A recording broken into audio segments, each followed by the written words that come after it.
Hello, my friends. Well, you all know me pretty well, and you probably feel like you could depend on me to, for instance, not be cruel to a little old lady. Well, wrong. Today I am going to share a major fail I had and what I learned from it.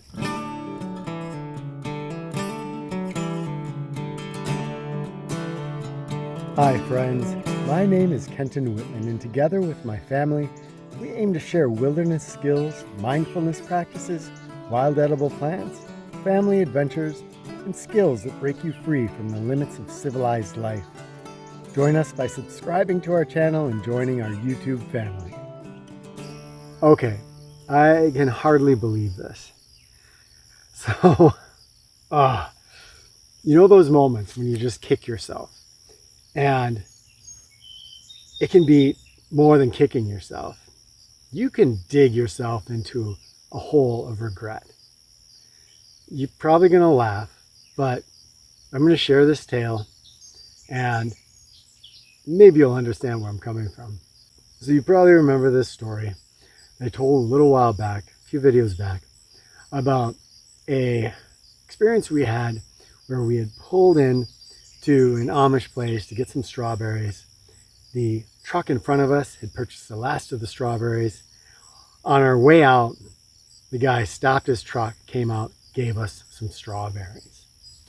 So take that as the setup for this story.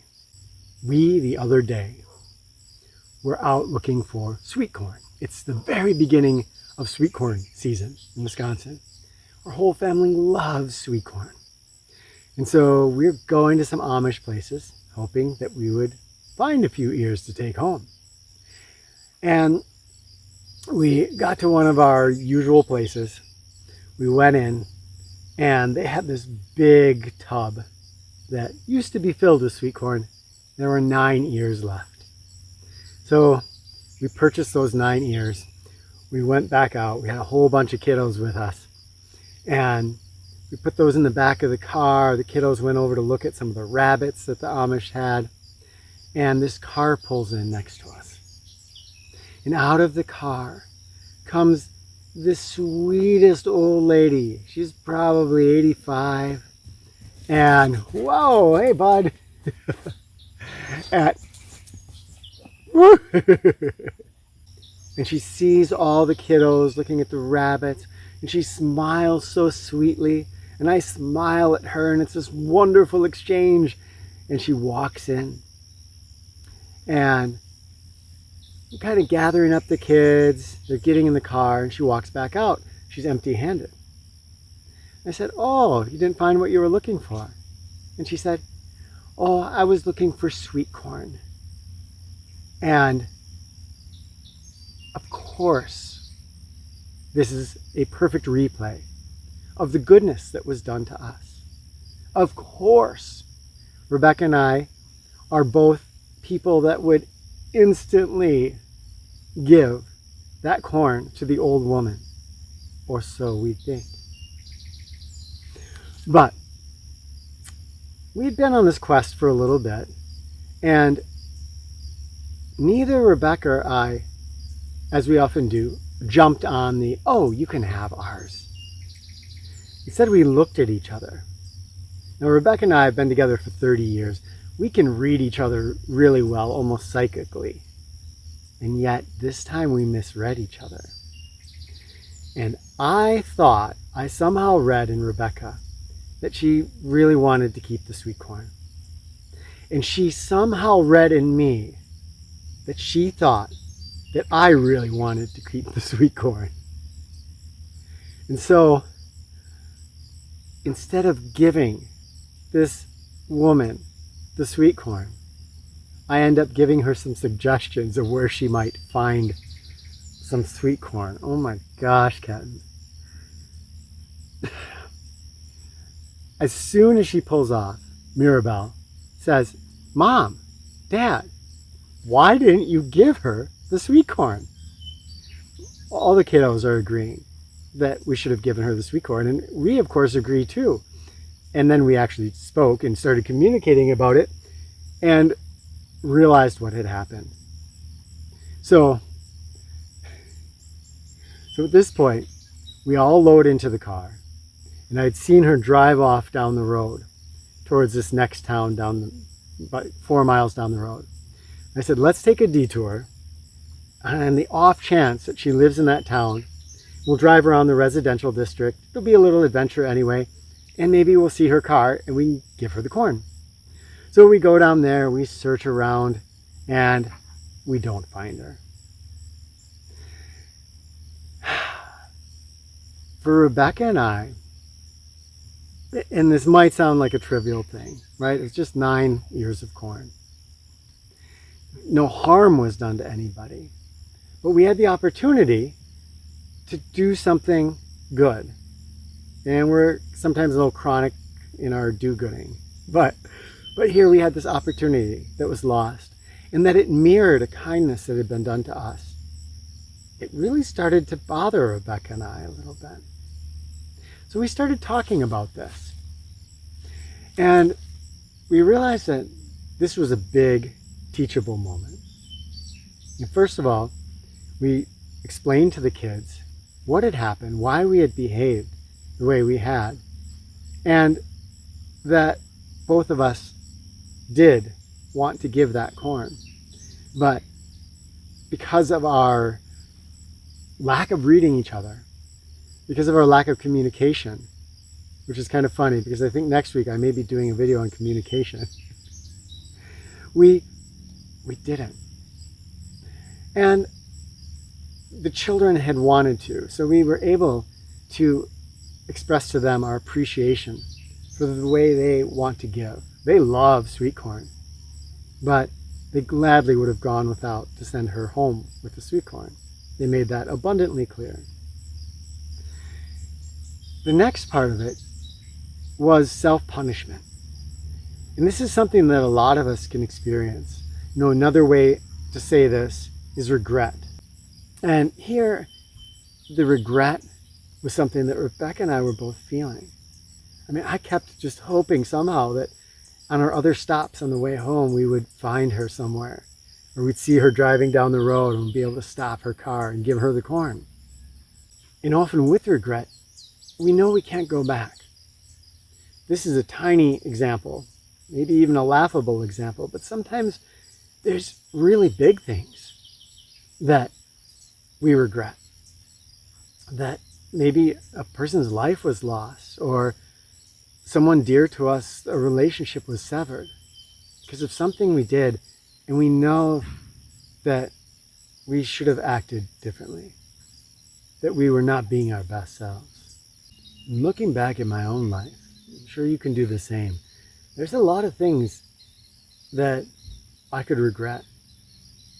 There's a lot of things that I could wish that I had done differently. And yet, I think we all also recognize that we are the people we are because of some of those mistakes. And so, over the next day, as we talked and processed this and tried to bring lessons out of it, we went from just feeling like we had been idiots to recognizing that there were some big lessons here for us. We spoke to each other and we said, you know, from now on, let's always just err on the side of giving. You always assume that I want to give. I'm going to assume the same back. And you know, there was a little shame there too, a little regret that how could I think that Rebecca would not want to give that corn to that. Oh my gosh, she was just so just pretty and gentle and kind looking. So how could I think that about the person I love, who I know is a super generous person? So taking those feelings that could be regret and changing them around and recognizing that mistakes are important, failures are important. Even when they are failures that are,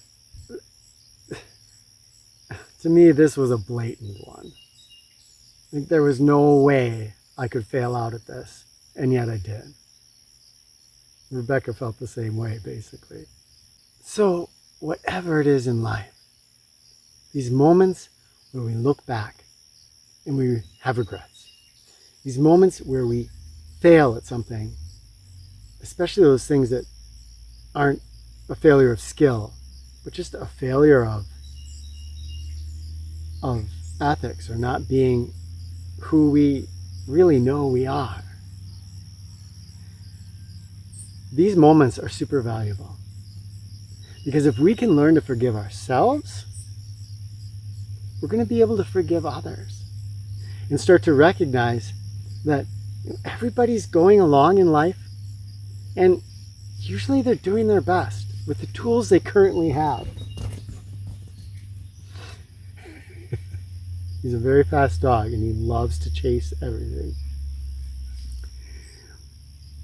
That's a tough thing for me, because it's really easy, especially my old teenage Ken, to look at other people and cut them down and think of other people as idiots, as sheeple, as whatever it is. But kind of liberating to recognize that I can have utter failures, that I can do things that are just seemingly totally against my character. And that's okay, because I'm a human being and I make mistakes and I have failures. And everybody's like that, basically. I mean, sure, there's a few ninja Jedi Zen masters out there, but basically all of us, we make mistakes. And we're going to have those moments. So the next time I look out and I see somebody who is acting in a way that would be very easy for me to judge, now maybe I can look and say, Kenton, remember the old lady in the corn. This person may not be who they appear to be. Because for sure, it would have been easy for me to judge that guy in his ponytail who took the corn, put it in the back of his car, and then didn't even tell the woman that I had corn. Just told her where she could go and find some. Pretty easy to judge. And for me, maybe you've felt this too, or you'll feel this if you try this. When we stop judging other people so much, it's kind of liberating, because it actually takes a fair amount of mental energy to look at another person and send some negative energy their way. It doesn't do us any good. It doesn't do them any good. It certainly doesn't help them correct their behavior or become better people. In most cases.